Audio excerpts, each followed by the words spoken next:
Why, hello there. Thank you so much for clicking. My name is Stephanie, and I am an alcoholic in recovery. It's been 5 years since I've tasted alcohol, and only because I've worked the magical program called Alcoholics Anonymous is why I've been able to stay off the sauce. This is a daily practice. This isn't just meetings. It's an actual format for living. And this book was written almost 100 years ago, so we will leave the patriarchy behind, try to be all-inclusive as necessary when reading, and I might switch out the word God for higher power, because this is an atheistic approach to reading and studying the big book of Alcoholics Anonymous.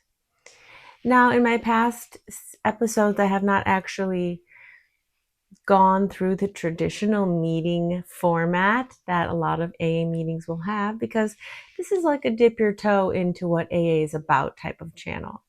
So in order to let you know a little bit more about what the meetings are like, we're having a meeting right now. All you need for an AA meeting is two AAs coming together, talking about AA stuff and other stuff too.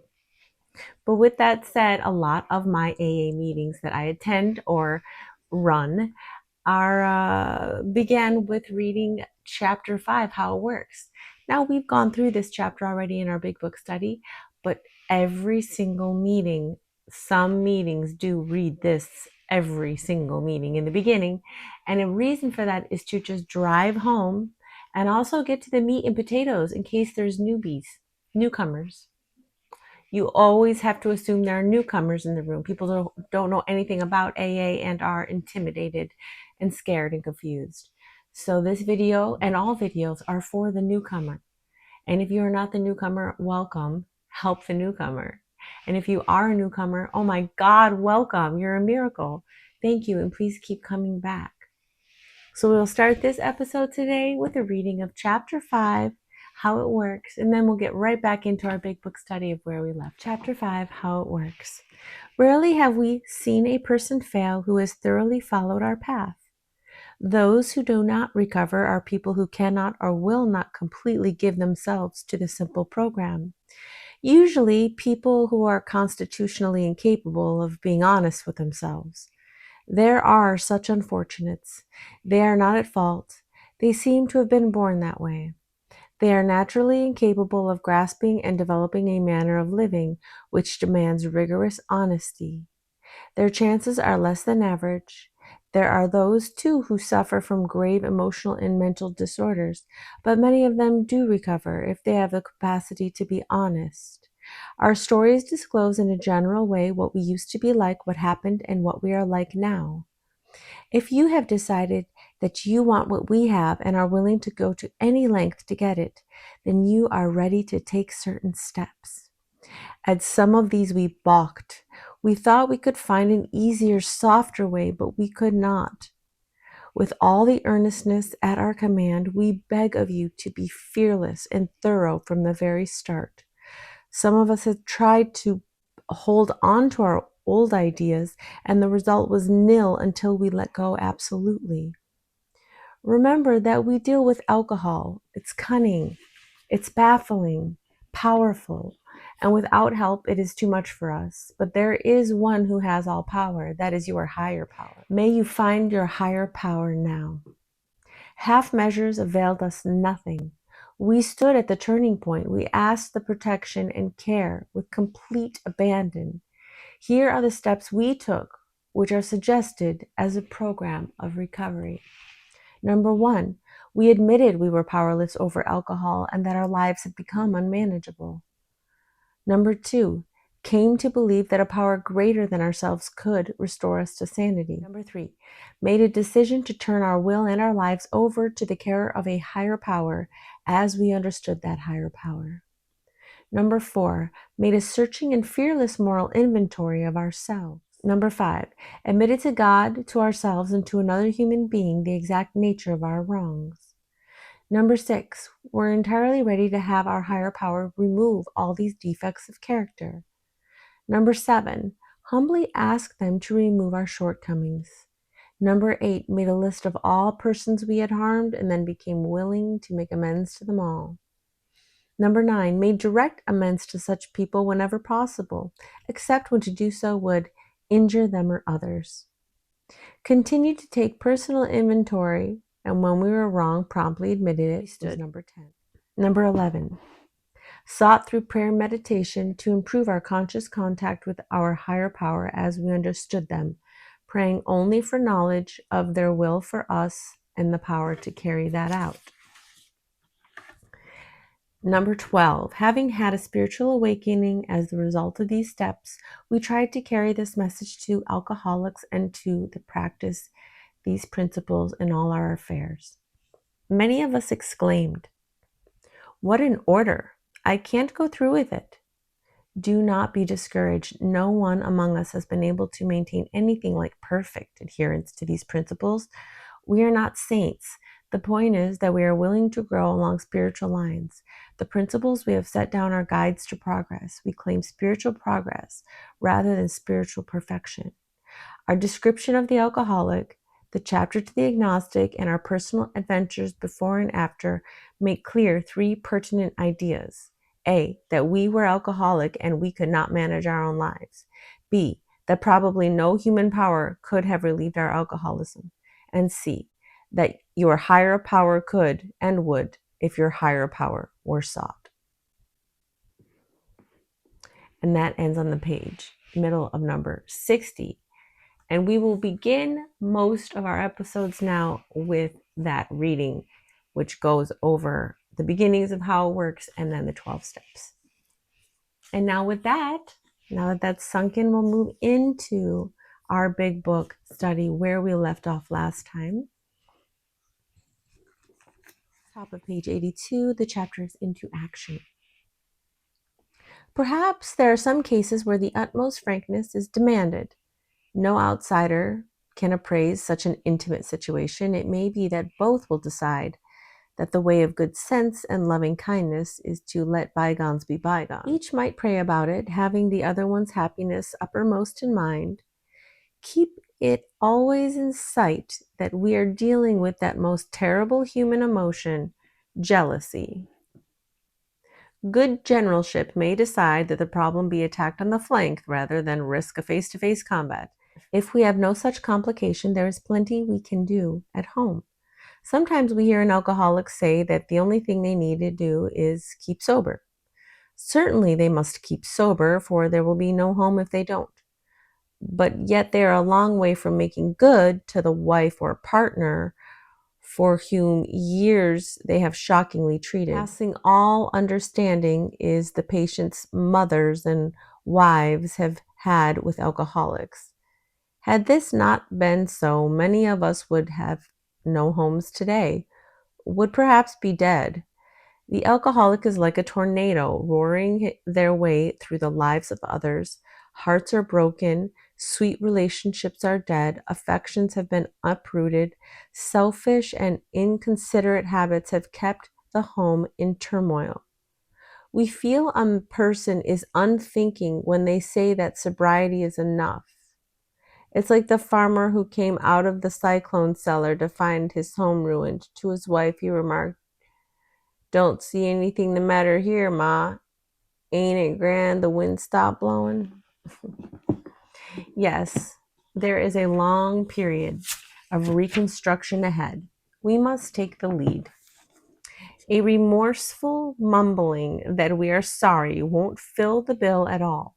We ought to sit down with the family and frankly analyze the past as we now see it. Let me pause there. Into action here, they're telling us how we are actually putting this program into action. And they're talking about how you really need to do a debrief with the people you really care about. Sit down and talk to them about the things that you did while you were drinking. Now, this conversation is only a good conversation if you're not currently drinking. You have to stop and be in recovery. And all that means is starting your best to work the steps.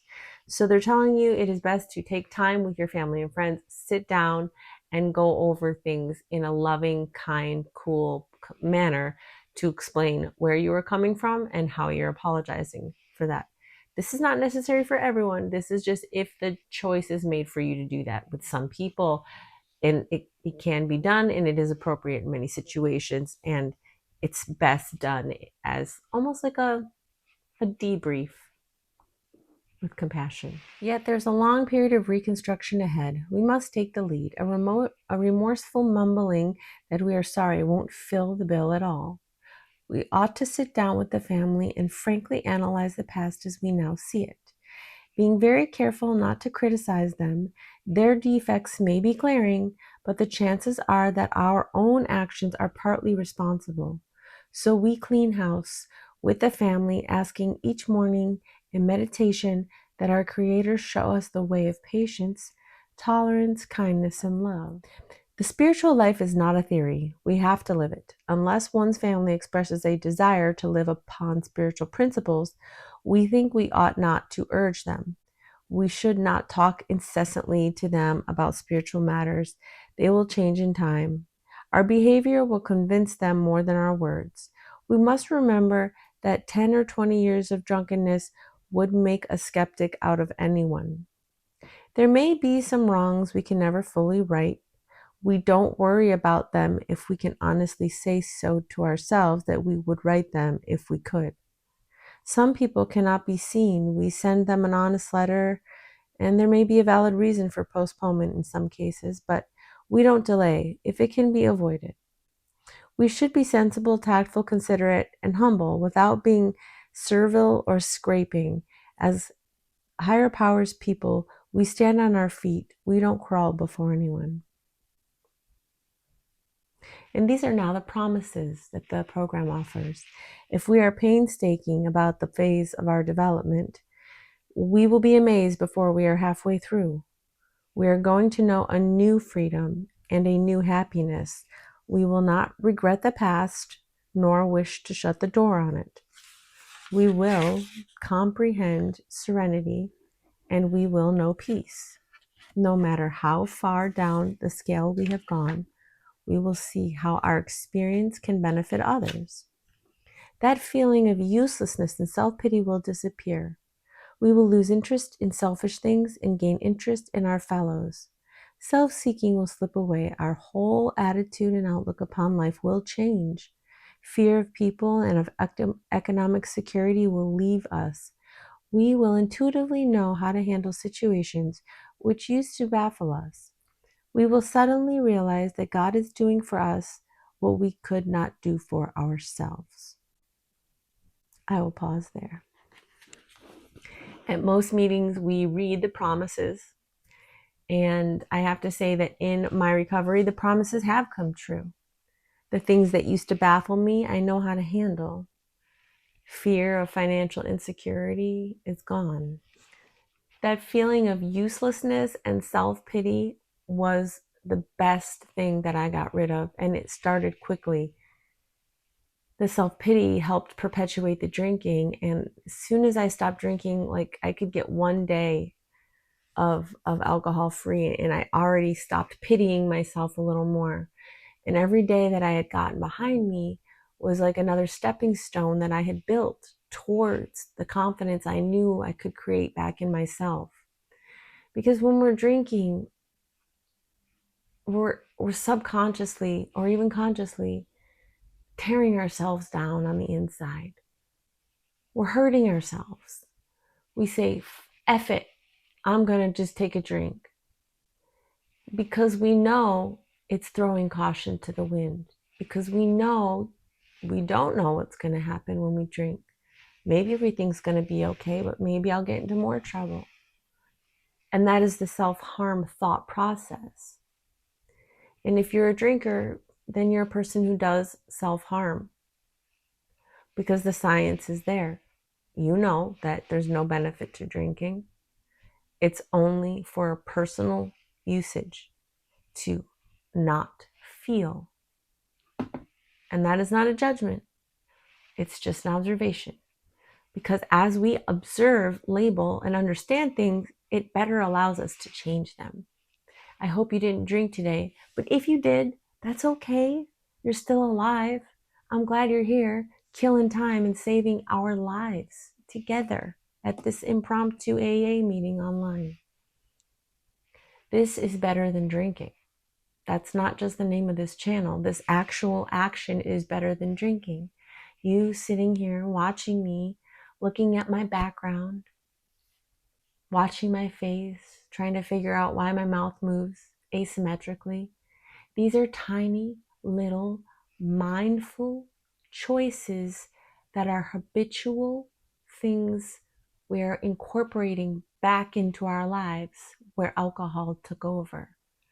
See, alcohol, acquiring it, consuming it, and recovering from it, that takes so much energy. And when we stop doing that, you will have things to fill in, hobbies, nuance, meditations. I like to sit and watch the birds.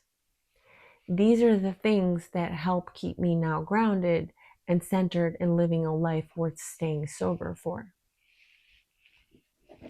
I've had some hard stuff in my life recently, and I did contemplate drinking for a half of a second because it's my muscle memory and I'm so used to it.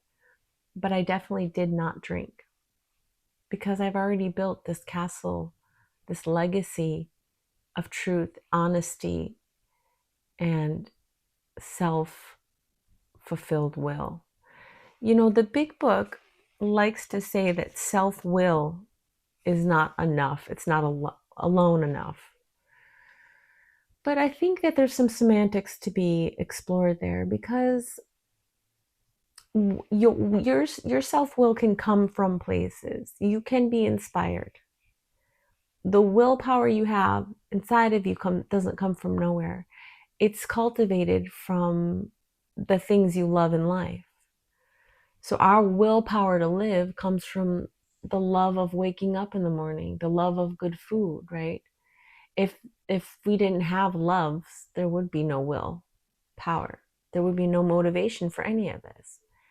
So the willpower comes within you. It does, and it can come within you. But it's not only from you. It's curated and cultivated from all of the motivating factors in your life. The people you love, the earth you love, the animals you love, the places you want to see before you die. So let's not poison ourselves today. The willpower is basically a giant fire of motivation that you are constantly feeding. That willpower becomes such a power you don't even think about it anymore. So that when the drink idea comes up, it's an easy one. It passes through your mind as if you were trying to just decide Coke or Pepsi. It's that simple. Coke or Pepsi. Drinking or no drinking. It's pretty simple. But it will come up. But when it starts to ruminate and bug you and get in the back of your head and nag you, that's when you reach out to me, drop a comment. I can comment really quickly with a video short to your comments now on YouTube, which I'm super excited about because that's a game changer. YouTube, thank you for that. Because now you can reach out to me and I will see it much quicker than you emailing me. And I can respond in a comment. And that way we can have a more one-on-one, in real time support system. If you need a coach, I have coaching. If you need just a friend and support, I can be that too. So I think we will leave it at that. You know, the thing that they really highlighted is that if you dig through your bad stuff, admit it to someone when appropriate, and try to make change and apologize. If you do that with tact, grace, love, and compassion, intelligence, common sense, then you cannot go wrong. So that is your homework. There is homework. Write down all the things that live rent-free in your mind, like the stuff you did that you regret when you were drinking or to get the drink or whatever it is. What nags at you? And on our next episode, I'll tell you a couple things that were on my list of amends, basically. So until next time, no drinking. Go ahead and get yourself some lemon water in a pretty cup. There is. And I think that's it for tonight. No drinking alcohol. Warm water with lemon in a pretty cup is much better. I'm here for you. Comment if you feel like it. Reach out. Send this to a friend who needs a buddy online. I'm just a girl, 5 years off of alcohol, and I'm proud of that. Let's help change this country into alcohol abstinence awareness. We can do so much better. Don't you agree? Thank you so much for being here. No drinking alcohol. Get some good rest. And I'll see you next time. Namaste. Doesn't it feel good when you're just about to do something that you know is wrong?